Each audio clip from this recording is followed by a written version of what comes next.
Welcome to the show where we will be studying an in-depth look at one of the most talked about books in the Bible, and that is the book of Genesis. Now, don't be shocked. Just hang on a minute. This isn't your normal Bible study, people. I've said many times, I don't even go to church, okay?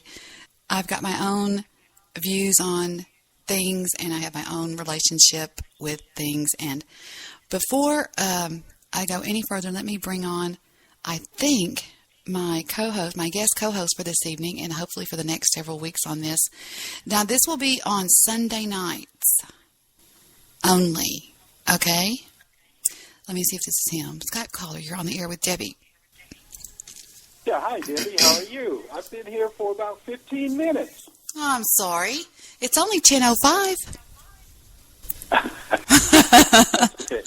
I wanted to go over a few things with you, but that's just fine. We can do it, what they call it, extemporaneously. So Go over a few things with me. Did you know that I have had more people calling me about this show and contacting me through Skype and text messaging and Spreaker and TalkShoe and everything? It's been crazy. So a lot of people are looking forward to this. I hope that they are satisfied with what we bring to the table. What did you want to go over? Well, yeah. Well, let me just comment on your comment there, because you obviously offer some very pregnant comments. Mm-hmm. If they don't hear what they want to hear, well, then all they have to do is call in and present what they want to hear. And if they want to, I know you have prepared extensively. I've prepared somewhat because I said I wanted it to be done in prose. Now, I can always attempt to do it in a profound way, but I'm sure you'll take care of that since we're working at it on a teeter-totter type basis, a balanced basis, as it were. You can dive as deep as you like, and I can be as superficial or vice versa. So I think we can cover it along those lines. But, I personally don't want to be too technical, and I will say I want you to sort of be a check and balance there, because I do love this sort of thing, and it's easy for me, to get very profound in the words. And some words are very important here. The name of God, for example, and some other names. But I'm going to try and keep it as light as I can. And I know you say it's an in-depth study, and I believe it can be both. I believe, but I want the people to get the maximum benefit out of it, because like you say, this is not a church. Even though we're dealing with the Bible, I'm going to deal with the Bible, even though, I am a professed believer. I'm going to deal with it in somewhat of an agnostic way. And I will be looking to learn from your in-depth study as a great source of excitement. So I will be learning as well as presenting, which I think is a balanced approach. So that's just, I want to give, obviously, a little bit of an introduction, and I'm sure I won't be able to get in all of my introduction because you're going to pair up with some of your introductory material, and I'm sure it'll be, educational and entertaining simultaneously. Let me just start out by saying that I'm very lucky to have you here on the broadcast. I know a lot of people say this and say that about you and about I, and I think that it basically boils down to they have a great respect for you, and they call you somewhat of a genius. And I think if they all had a wish, it would be for you to call in and guest co-host with them. I think that you bring to the airwaves, to the internet airwaves, not the terrestrial, but the internet airwaves, something that everybody needs, something that we're all starving for, and that is education on something. I think all of us out there, Mr. Solution, are looking for something. We don't know what to hang on to anymore. We don't know what to believe anymore. We're scared. We don't know how long we're going to be here. If we're not here, we don't know where we're going to go. We don't know what is beyond. We don't know what has been. And I want everybody out there that is within the sound of my voice to know that I would not bring the following information to, I would not bring it if I did not 100% with every cell of my body believe in it. And I bring this also to my own children. I mean, that's how important it is to me. And again, like Mr. Solution said, and like I said, we're not Bible thumpers. We're not here to, to preach fire and brimstone and things along those lines. All we're here to do is go back in time and see if we can sort of unravel some of the secrets or the things that were there that maybe we didn't understand before, and give it to you in a very nowadays kind of a turn. And so, yeah, with that, I just want to say a big welcome to you, Mr. Solution.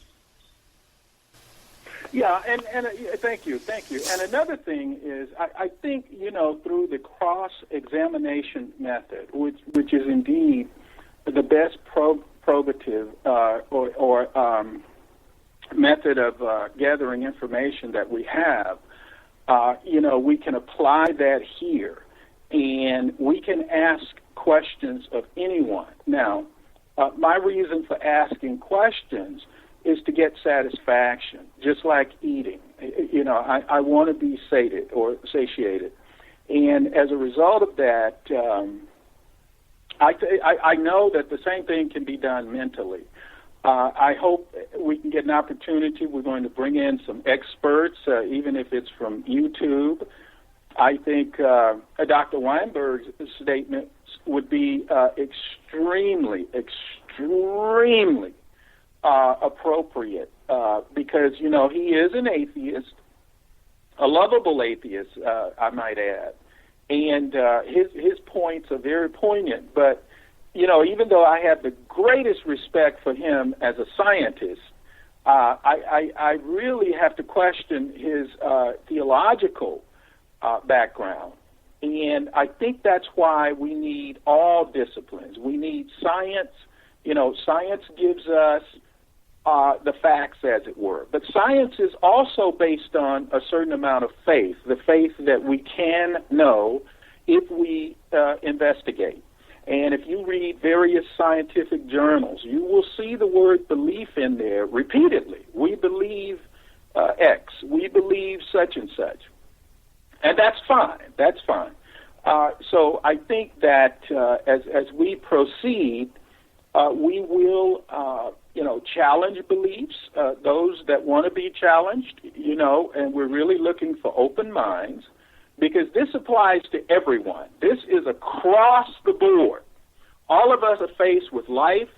All of us are faced with death. They say there's one death per person, no exceptions.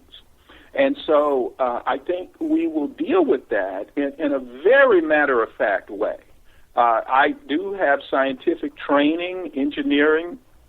I also have training in the legal system, and I think I apply both of those professions very aptly, I might add.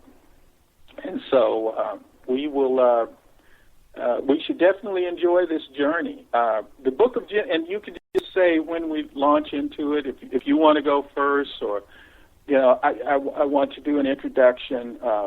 So we're doing this, as I say, extemporaneously or spontaneously. So it is what it is, as they say. And I want to, last time I think people were intimidated by what we were talking about, and they wouldn't call in. And I want to implore people to call in this time and ask questions. If you want to remain anonymous, I'll let you remain anonymous. You don't have to tell us who you are. I'm sorry, I was making notes while you were talking. And absolutely, call in and ask questions. I would if I were listening, I would just be full of questions. So, yeah, we're ready for any questions. I mean, and there's been people that they said they're going to be listening tonight, and they wanted to call in and be on the panel, and I said, sure, the only thing is I request that you stay on topic with us. But staying on topic with us does not mean that you're a Bible scholar. It doesn't mean that you're any sort of religious, attached to Judaism or Christianity or anything like that. Just call in and just talk. We are very easy to get along with. And I'm excited about challenging Mr. Solution on a few issues that I have come across regarding the creation of this whole mess we live in called the world. And I hope to even challenge and shock Mr. Solution with some of the research that I have found. So the way we do this is we play a chapter of the book, which is usually not more than about a minute and a half to maybe even 2 at the most. Then we go and we discuss it. And usually he will give his commentary, then I will come back with my commentary. And but seriously, I will be watching the board, so please call in. If that's it, Mr. Solution, I usually call him Mr. Solution, we can get this party going, as we say. Absolutely. I'm ready to jump in with both feet, as they say, but I think it's very fitting to give an introduction to this. If the Bible is the book of books, and I think we expressed this earlier, of the 100 most important inventions or items that had an impact upon society, the Bible is listed as number 1. It is in the U.S. Senate. I mean, they open with prayer. We're just giving facts now, or I'm just giving facts. They open Congress with prayer. They tell me that the 10 Commandments, I've been to Washington, D.C. I haven't been in the halls of the Supreme Court, but they tell me the 10 Commandments are written on the walls of the Supreme Court. So and that's not just because this is a so-called Christian country. That is because these are standards that are necessary for a functional society. And, the 10 Commandments, you shouldn't steal, which presupposes property rights. You shouldn't kill. You can't or murder, I should say. You just can't have people openly murdering people. And obviously, most civilizations have recognized that. And I think that's the reason, one of the few items in our law in which there's no statute of limitations upon, and that is the act or the crime of murder. So the 10 Commandments definitely point that out. But anyway, Genesis. It comes to us by way of Old English from the Latin, and it is Genesis, adopted as the title of the first book of the Old Testament in the Vulgate. And the Vulgate is the book that was written by Jerome, or what's called Saint Jerome. It is the version of the Bible, and it was written in the 4th century, and it is used as the authorized version of the Roman Catholic Church. So the word Genesis, of course, it means origin, creation, generation, and it's from the Greek. The Latin, Old English adopted it from the Latin, like we say, from the Vulgate, and it's from the Greek. And again, it means origin, creation, or generations. And the Hebrew, and you may have to forgive my pronunciation, it's either Bereshith, and it means in the beginning. So it's the first phrase of the Old Testament, and that's what it's called, Genesis.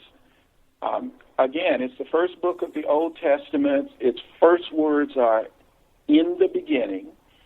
It covers the time from the beginning of the world through the days of the patriarchs, including the stories of creation, Adam and Eve, the fall of man, Cain and Abel. Most of us recognize some of these from either Bible school or church or whatever, or just hearing it in general society. Noah and the flood, God's covenant with Abraham and Isaac, Jacob and Esau, and Joseph and his brothers. And I think a lot of this has actually come on TV, so we might get Mr. 3M Midnight Movie to express a little bit about the movie aspects, because many of these scenes settings have been televised. And I don't think any bigger than the Ten Commandments, which was Exodus, correct? Right. Good point. Now, Exodus, of course, is the next book, and we deal with the Pentateuch, and that's the first 5 books of the Old Testament. I believe in Hebrew, the Jews call it the Torah or the Law, and you had Genesis, Exodus, Leviticus, Numbers, Deuteronomy. I'm sorry, what? Deuteronomy. Yeah, it was actually Exodus, Leviticus, Numbers, and Deuteronomy, along with Genesis. So right. That's 5. Those are the 5 books. It says here, the author of this book was Moses under divine guidance. He may indeed have been led to make use of materials already existing in primeval documents, or even of traditions in a trustworthy form that had come down to his time. And it says, purifying them from all that was unworthy. But the hand of Moses is clearly seen throughout its composition.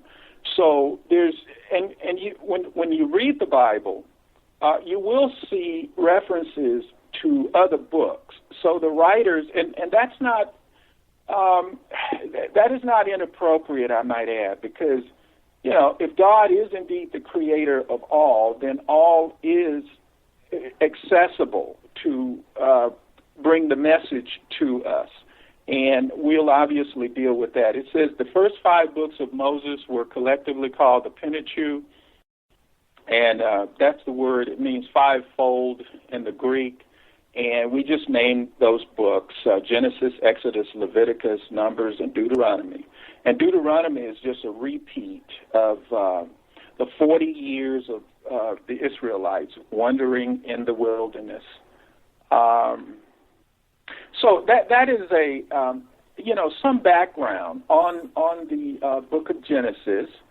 Like I say, it speaks for itself. It is beginning. It is the beginning. And I just want to share with you, there are 3 theories, basically, of creation. And those 3 theories just basically are, the universe was created by an eternal God. The universe is eternal in and of itself, or just the universe is eternal, or the universe created itself. And certainly we use logic in our understanding of anything, really. There has to be logic and reason to it. So the first 2 obviously deal with the eternal state, one way or the other. So you have an eternal God, or a universe that is itself eternal. And, I can just say it would be a type of God in its own right. And, of course, the third point is that the universe created itself. We can eliminate the last one, because nothing can create itself. That the universe created itself. Excuse me? How does something create itself? Hang on. Somebody just came on the line with us. His name is the One Angry Jew. Go ahead, One Angry Jew. Right. Walk me through that concept of something creating itself. If it's creating itself, then it must exist already. The unmoved mover. So what created the universe? Because it certainly didn't create itself. Right. That's a very good point, and that's what I was about to say. We can eliminate the third contention, because the thing would have to exist before it was in order to create itself. And that's the concept of the unmoved mover. Right. Just who is the unmoved mover? Can he hear us, Debbie? Yes, he does. Okay. Well, what I'm saying here... He hears, he thinks. I muted him so you could answer his question. Sometimes he doesn't listen. Yeah. Okay, go ahead. Saying he's right about this. The universe cannot create itself. And we're dealing with the three contentions for the universe's existence. And one of the oldest questions of philosophical inquiry is really, why do we have anything? I mean, that's the question. Why do we have anything instead of just there being nothing? And, of course, a universe, or nothing can create itself. Even God could not create himself, because that's self-contradictory. A thing would have to, like I think one angry Jew was saying, and I agree, something would have to exist before it was in order to create itself. So that's completely illogical, nonsensical. That has never happened under any circumstances. And we can't even imagine any circumstance in which something could create itself. And so, anyway, so we eliminate option 3. Now, option 1 and 2, the universe was created by an eternal creator. Obviously that's going to be the contention of Genesis. But the other runner-up is the universe is eternal. Well, science pretty much has proven that that's not true because, the second law of thermodynamics, which is called the decay law, and that's one of the most well-known laws of science, points out that the universe had a beginning and that it's actually winding down. Well, let me ask you a question. What do you say to people that ask you, if God created the heavens and the earth, who created God? Right. Now, that's a very good question. That's an excellent question. There is a word called aseity, and that refers to God exists in and of himself, by himself. God does not have a creator. And if you think this through, something has to have the power of existence in order for there to be anything. I mean, we can sort of lay that down as now, most of us don't think this deeply, and I'm not trying to get us to think too deeply, but we do need to think, a little bit, along the deep level. God doesn't have a creator. God is eternal. God always existed. And God is the source of everything that does exist. And as we move on, we'll see that that is not illogical. It's not illogical. And it is absolutely necessary for there to be anything. Because obviously we have something, so something has the power of being. And I always say the most powerful word in any language is the word be, be. And it's derivations, am, was, is, those forms of the word to be, as it were. So God is the be. God exists of his own self. God has life within himself. And that's the way God is presented. God is outside of time, and God is actually the creator of time. But see, that's the reason we need a book such as Genesis, because just like a child wants to know where it came from. Who is its mommy? Who is its daddy? And that's a reasonable question, by the way. And we as adults, now some of us have become hardened, and that's unfortunate. Hopefully we can soften up a little bit. But we have basically those same needs. And that's a very good question. And that's the way I would respond to that question, is something has to start everything that is. And God basically says, I'm the one. God takes credit for being the prime mover of everything. So does that answer the question? Sort of, yeah. I believe that God has no need to have been created because he exists outside of time. Where cause and effect don't even operate, right? And having said that, within multiple dimensions of time he exists, so he is eternal, having never been created, right? Think about it. Right, and the word it's Asceity, I believe, aseity. It's a very important word. That's one of the words that, and I know you know, being the quick fingered and witted person you are, you may want to just look that word up so we can have that as a platform, because our words do have to be in alignment. Aseity. That is a very, very important word, and it describes God's nature to a large degree.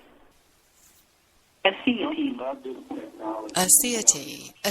Yeah. All right. I'm with it. I'm there. And again, it's existence originating from and having no source other than itself. And so what it's saying here is that God exists by his own power.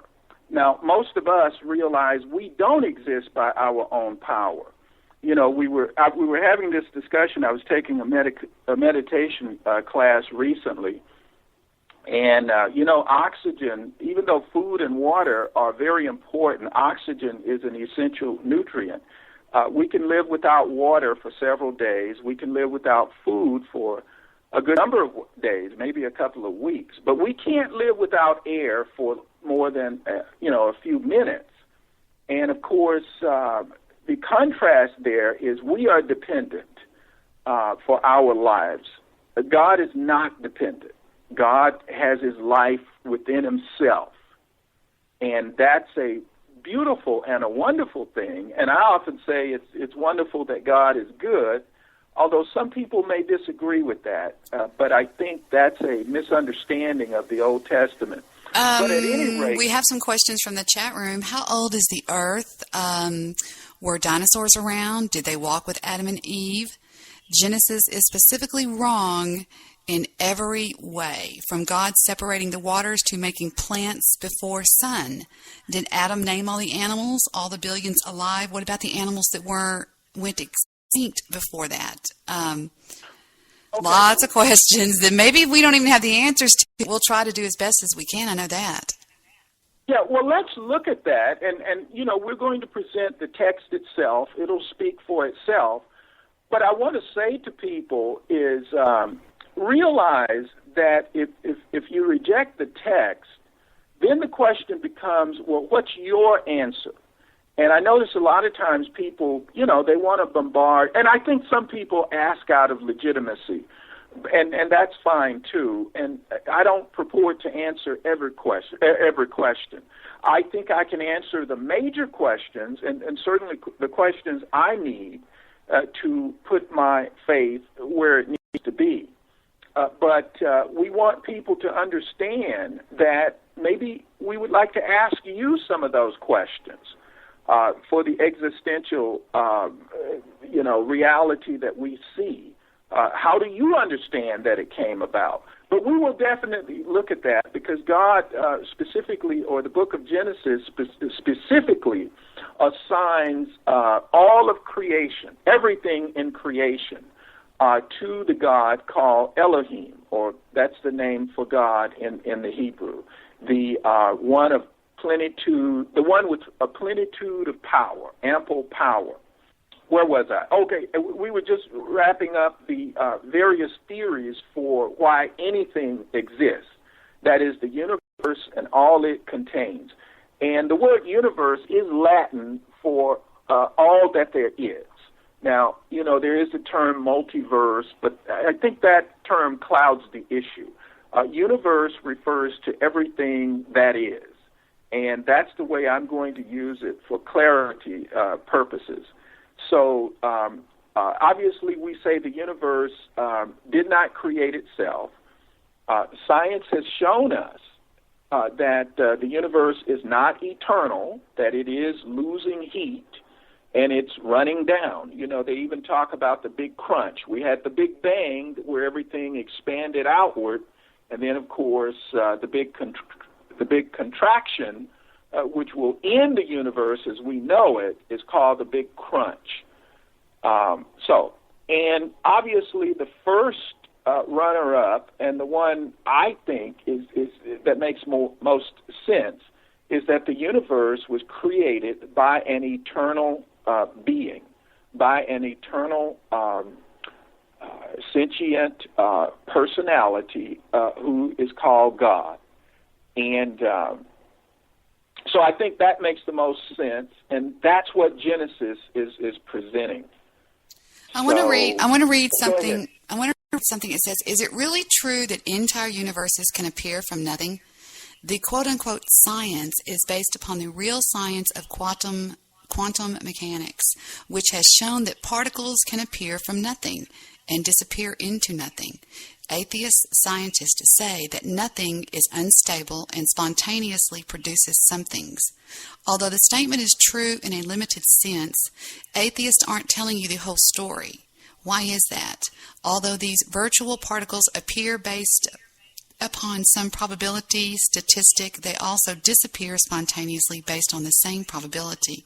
In other words, these particles are not stable and do not behave like the stuff that we regularly encounter in our macroscopic world. One would never expect a tennis ball to just spontaneously appear or disappear, although it is theoretically possible. The reason why a macroscopic object would never behave like a quantum particle is that so many unlikely events would have to transpire simultaneously for such an event to occur. The fallacy that Victor Stenger and other anthropic principle antagonists promote is that probabilistic quantum events apply to the macro world. They never provide any evidence that such an assumption is true." He also wants you to believe that we can ascribe creative properties to nothing on the basis of measurements within the box. Of course, that assumption is also false. There is no nothing in the universe from which we can make measurements. Space, time, matter, and energy all came about during the event referred to as the quote-unquote Big Bang, some 13.8 billion years ago. The entire universe is bathed in the cosmic background radiation of the quote-unquote Big Bang in every square angstrom of space-time. The problem has gotten more extreme recently with the discovery of dark energy, a component of the universe that also affects everything, including the very fabric of space-time. Of course, the laws of physics, including quantum mechanics, operate through the universe, so there are no examples of nothing within the box. I want to try to sort of mingle science with, what would you call it, religion, I guess, whatever, in our study. Well, reality, and you're doing a very good job. Actually, Herbert Spencer was the one who postulated the 5 unknowables by which everything else is determined: time, space, matter, motion, and energy. And you're exactly correct, Debbie. A lot of times people are intimidated by scientists who really feed them a line of bull because, nothing has ever been observed. There are phenomena that aren't fully explained or understood. But the point of it is, everything they're talking about, even when they talk about nothing, they talk about it in the context of space.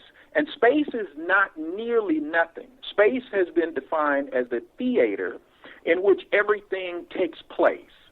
Like when you see actors on stage, oftentimes you don't think of the stage, but the stage is very important because it's the venue whereby all the action takes place. And so that's what space actually is. And they have also, you mentioned a very important point of dark matter. Dark matter has been defined as it's a quantity of energy in a particular amount of space. And I think dark matter, they say, makes up about 80% of the overall energy of the universe. And it's not understood very well at all. In fact, some scientists say it may exist in another dimension. So it may never fully be understood. But they can understand its impact, just like they do gravity, by its impact upon the what they call the cosmological constant, the expansion of the universe, in other words, because the dark matter is what is responsible for the expansion of the universe. So, at any rate, I noticed Dr. Krauss was attempting to call DNA nothing. He was saying something can come out of nothing. And, of course, he was corrected by the scientist, what is his name, the biologist, atheist, and he even corrected Dr. Krauss and said, well, the DNA is not nothing, it's something. And then he attempted to say that as Dr. Krauss, well, something can come from nothing because I can take space, and he was talking about the unstableness of space, and he was corrected again to say, space is not nothing. Space is something. So they're trying to, confuse us by using. As a mother, I almost find it insulting to say that something cannot be created from nothing. I mean, I created two unbelievable things over here. I mean, you know what I mean? I mean, it's so fascinating to me sometimes to stand back and watch my two children. I mean, they're grown children, and to look at them and to think they came from nothing. I mean, just, you know what I mean? It's amazing when you look at the human. Just the creation of a human is amazing. That's amazing to me. You know what I mean? It just basically. Well, it is. But we're not saying they came from obviously a prerequisite. They came from you, and they came from God has given us the ability, even though sometimes we wrongly use it, to procreate, and that's a beautiful thing when it's done properly. But the notion of something coming from nothing is unknown. It's unknown in science. It's unknown in reality, because that would violate the law of cause and effect, and of course it would also violate the law of inertia. But nevertheless, when you're ready, I think we've really, what time is it now? Yeah. 8:44, so we've spent about 40 minutes with an introduction. Whenever you're ready, I'm ready to actually let the text speak, and then we can certainly comment on it. Absolutely. I can't wait till we get to Genesis 6 because I want to talk about the giants. I've done extensive research on the giants. I can't wait to talk about the Nephilim. It's called the Nephilim. Huh? The Nephilim. Mm-hmm. Oh, yeah. All over that. Wait a minute, the sons of Anak. Yes, I'm all over that. So let's get going here with Genesis 1 as read by our brother Max McLean. Exactly. The Book of Genesis, Chapter 1. In the beginning God created the heavens and the earth. Now the earth was formless and empty. Darkness was over the surface of the deep, and the Spirit of God was hovering over the waters. And God said, Let there be light. And there was light. God saw that the light was good, and he separated the light from the darkness. God called the light day, and the darkness he called night. And there was evening, and there was morning, the first day.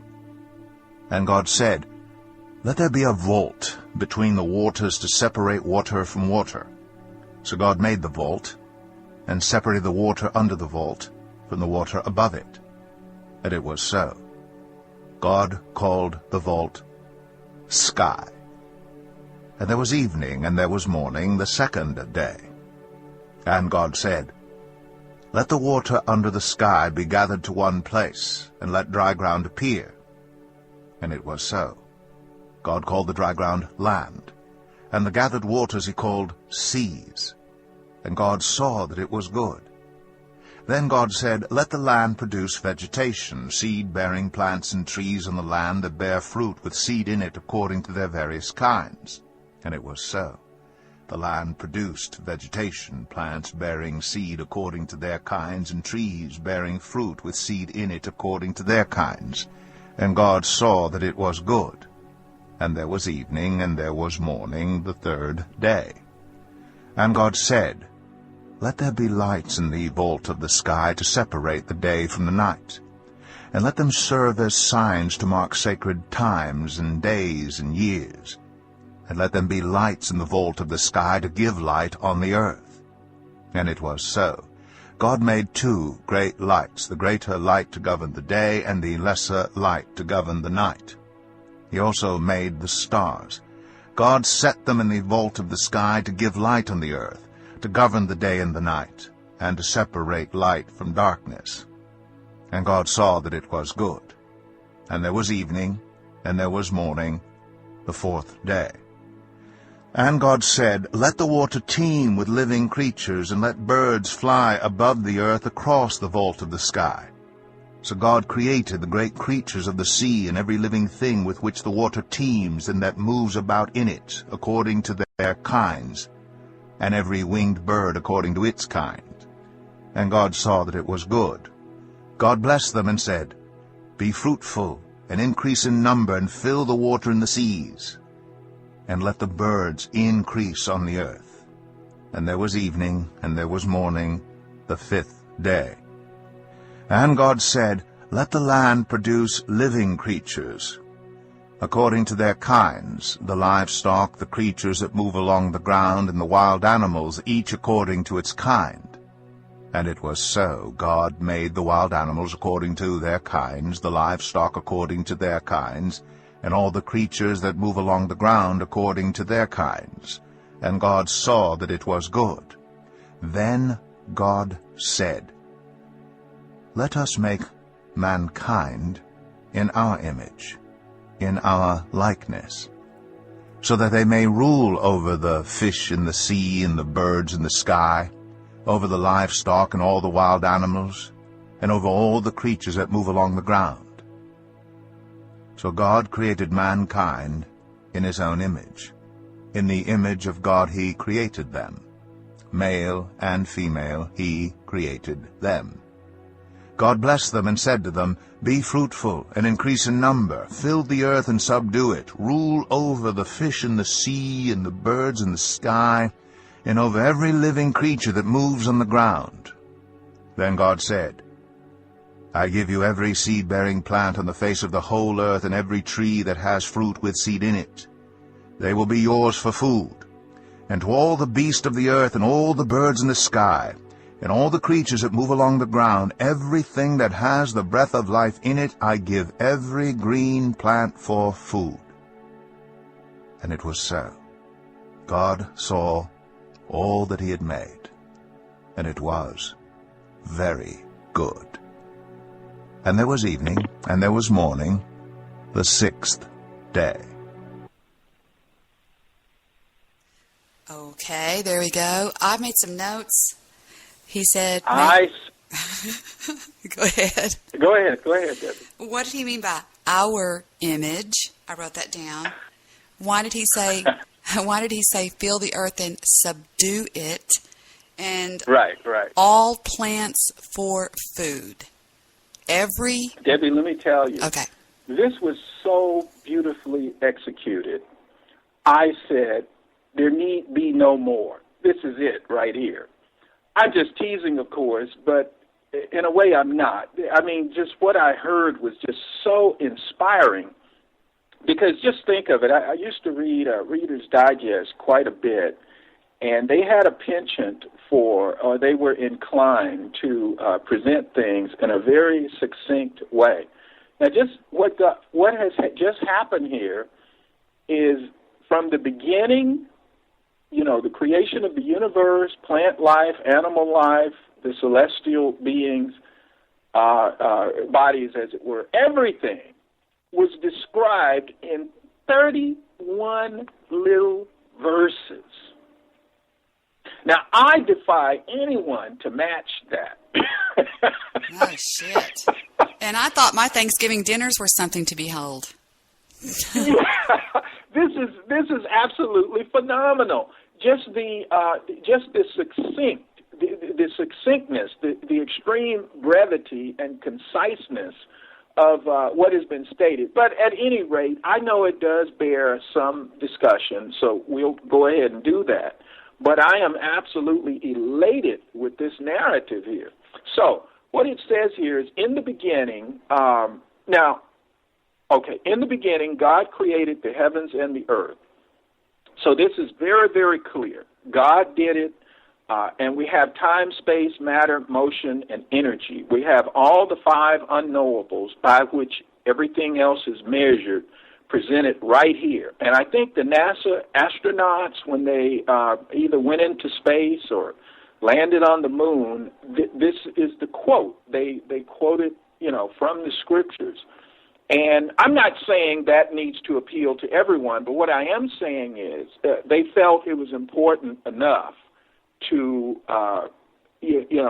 recite, I think, God's word at that monumental event. So, in the beginning, God created the heavens and the earth. So, it says right there, who done it? God says, I did it. Okay? In the beginning. So, in the beginning, we see God taking action. And obviously, this beginning refers to the beginning of time, just like in John chapter 1, where it says, in the beginning was the Word, and the Word was with God, and the Word was God. Those are the same beginnings that are recited at that in the text of John, and that's the same concept that's being presented here. And as we said earlier, that's why it's called Genesis. Mm-hmm. God is saying how the universe, he's telling us as his children, as his creation, as his offspring, this is how it happens. Right. So God is breaking the mystery and letting us know. So I would say, in a sense, the creation has to be revealed to us. Imagine being created. I mean, you weren't there, you weren't conscious when it happened, so someone has to explain it to you, just like you explain the birth of your child to your child. And, of course, that is usually satisfactory and quite enjoyable because now you have a grounding. You know from whence you came. So that's what God is saying here. In the beginning, God created the heavens and the earth. And it says, now the earth was formless and empty. Darkness was over the surface of the deep, and the Spirit of God was hovering over the waters. Now, what happens from this particular point on, because chapter 1, verse 1 is a completed statement. That's what you call a declarative sentence in English. It is a completed statement. The rest of the narrative goes on to explain how God prepared the earth for human habitation. So that's what you have being explained. This is an overview here that, it's talking about how he separated the waters, created the sky, created the dry land, and so on and so forth. Now, we can go through these, but I just wanted to point out what's going on here just to make it as lucid as possible. Any questions? I mean, Debbie, any questions so far? I don't know. I have so many questions about why did he call it the vault?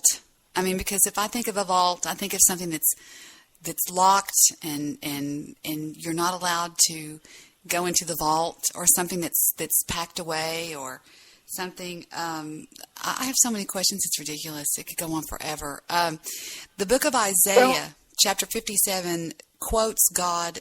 And God is not quoted all that much in the Bible. It says, for this is what... Now, Isaiah was a prophet, right? Yes. A prophet that believed he could communicate with God and hear from God. And he says, for this is what the high and exalted one says, he who lives forever and whose name is holy. I live in a high and a holy place, but also with the one who is contrite and lowly in spirit, to revive the spirit of the lowly and to revive the heart of the contrite. I found that was interesting. We were just talking about God, so I'm sure that has nothing to do with what we're talking about, but anyway. No, that's beautiful. But let's just go back and answer your question, because I think legitimate questions should be answered. Right. They should be addressed. Now, the word vault here, and there? Goodness, I guess I'm having technical difficulties again. Oh, you're okay. But I did, no, I'm not. I turned down the volume. but I did look the word up. No, what it says here, vault, is a space, a chamber, or passage enclosed by a vault or vault-like structure. It says a room or a compartment. Okay, so it is, now the King James uses the word firmament. So really what it means is the sky. The sky? But where do we get vault? Well, that's the word translated. They're synonymous terms. The word vault and sky are the same word. Yeah, but I guess I just So don't... I mean, that's just word definition right there. Okay. All right. Go ahead. Yeah, it's defined as a space, a chamber.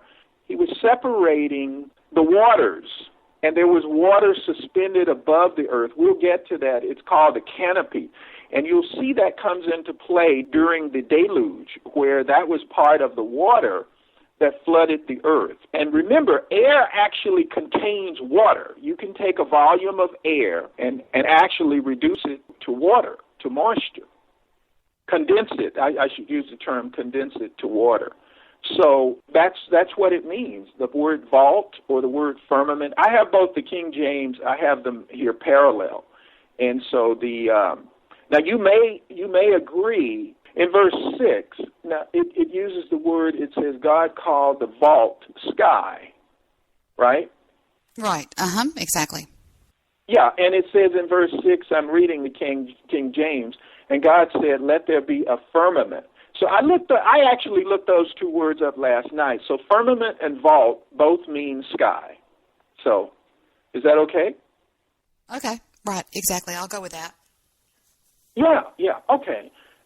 So, yes, it says here, now the earth was formless and empty. Darkness was over the face of the deep, and the Spirit of God was hovering over the waters.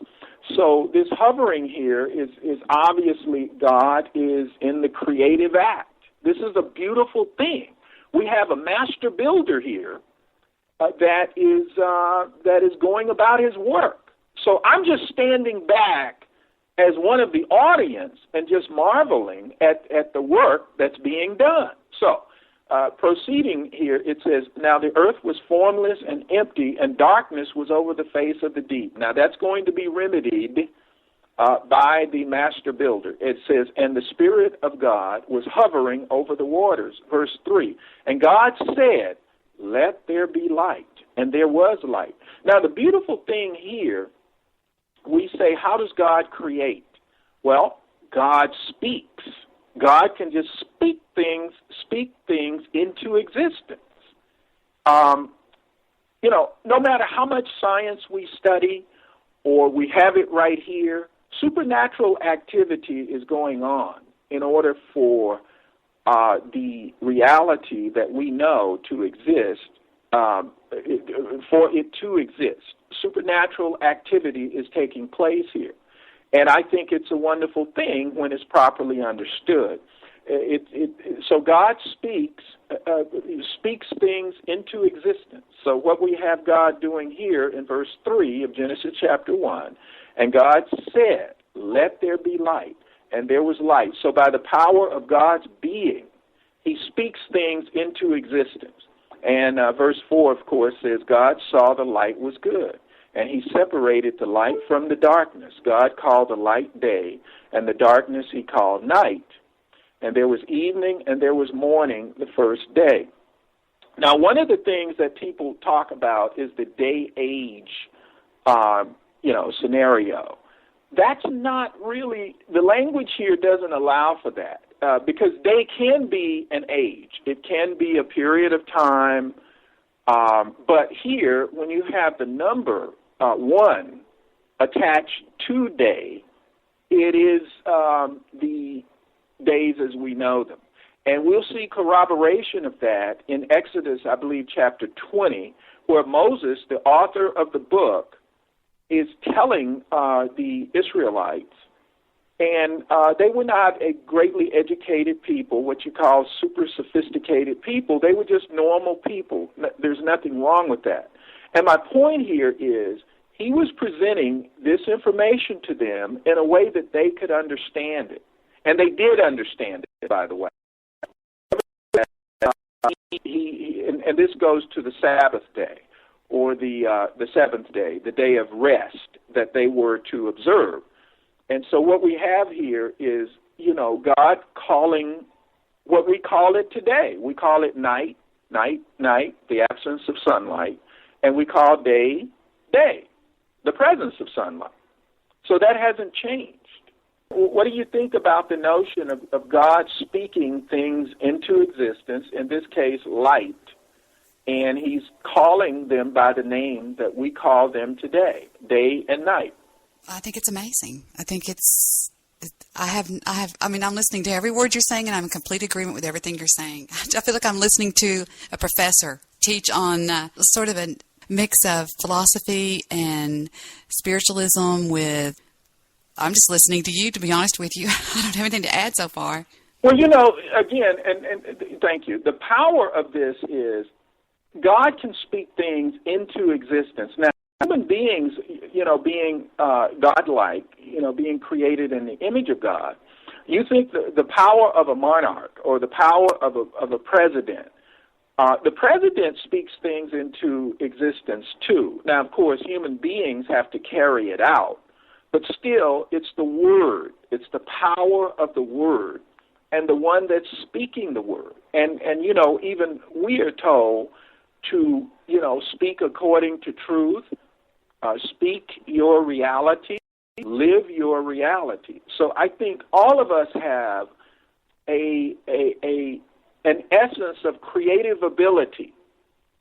Even though it may not be just like God does it, it is in the sense that it's ideas that we carry or to fruition. We bring about our reality. And that's what God is doing here in a supernatural way, which I think is just absolutely fabulous and spectacular.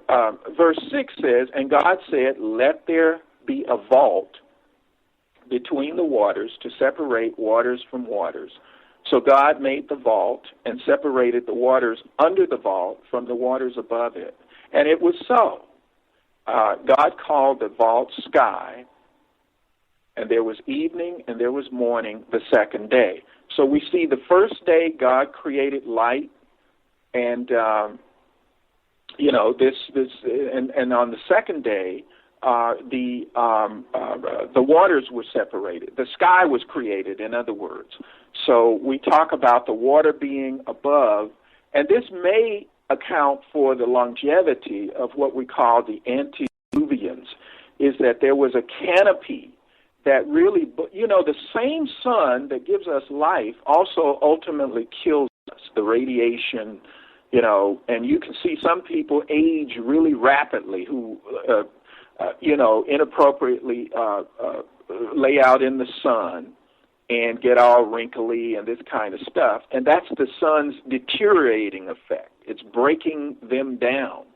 And so this could be one reason that there was, these people attained such great ages, is because there was this water that filtered out the harmful rays of the sun. It created something like a greenhouse effect. So the earth was really a marvelous and beautiful place. It was like a paradise. Okay. So any questions on that? So we have the sky created on the second day. God is preparing the earth for human. I do have an argument. Animal. I've always thought. I always believed that antediluvian meant before the flood, not. What did you say? You said. What did you say? Right. That is before the word ante, A-N-T-E. Right. And that means the people who preceded the flood. They lived before the flood. Now, have you ever considered, because a lot of people are wondering what happened with the dinosaurs, what happened to the cavemen, things along those lines. I believe that it was definitely before the time that we're discussing right now. I believe that this is more or less a recreation, much like when he recreated the earth after the flood, okay? Now, a lot of people say that there was a big bang. I've often wondered, this is going to sound kind of nuts, but I could care less, if God did not see when the dinosaurs roamed the earth and things along those lines, that he just blew it up. You know what I mean? I mean, just boom. And hence the Big Bang Theory. What do you think about that? Did I just throw you out of your chair? Oh, no, that's fine. And, you know, there's room for speculation. Oh, there's here questions and coming growth. in. There's questions coming in to me from everywhere on all sides. I knew they were going to do this. Well, yeah, I'll do the best I can. Well, like I say, within the context of our study, there's room for speculation. There's room for analysis and examination. I think we may want to ask people, well, what issues are you really raising regarding the dinosaurs? I think there's evidence that the dinosaurs existed, and that's irrefutable. On this But planet. I mean, yeah, right? yeah, on this planet. But take an example, and they say that the dinosaurs, that just means giant lizard. Now, we have what's called Nile crocodiles. We have alligators. We have, obviously, elephants. I've never come in contact with an elephant. Now, I know some are in the zoo. But what I'm saying here is we live on a large planet. I mean, even though it's 3/4 water, there are lots of land masses. I have never come face to face with a crocodile, and some of them, I understand, can get up to 20 feet long. Now, they are in a particular place. I know where they are. They're called Nile crocodiles. But the point is, dinosaurs could have, existed, during the time of man. They could have, there's no reason. I think some evidence has presented they found a dinosaur footprint and a human footprint. I don't know that we automatically have to see there being a problem with that. And I would just ask you, what is the problem that's being raised that's not being really asked? So what's the problem with this issue of the dinosaurs?